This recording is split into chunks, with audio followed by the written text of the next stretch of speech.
బిడ్డలందరినీ నేను ఆయత్తపరుస్తున్నాను తండ్రి. వాళ్ళని లేపుతున్నాను తండ్రి. వాళ్ళు మత్తులో ఉన్నారు తండ్రి.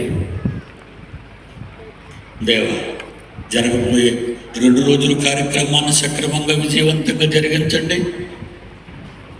క్రీస్తు పేరటి ప్రార్థన అడుగుచున్నాము తండ్రి. అయిన దేవుని ప్రేమ, కుమారుడైన యేసుక్రీస్తు వారి కృప, పరిశుద్ధాత్మ దేవుని యొక్క అన్యోన్య సహవాసం సదాకాలము మనందరికీ తోడై నడిపించును గాక. ఆమేన్.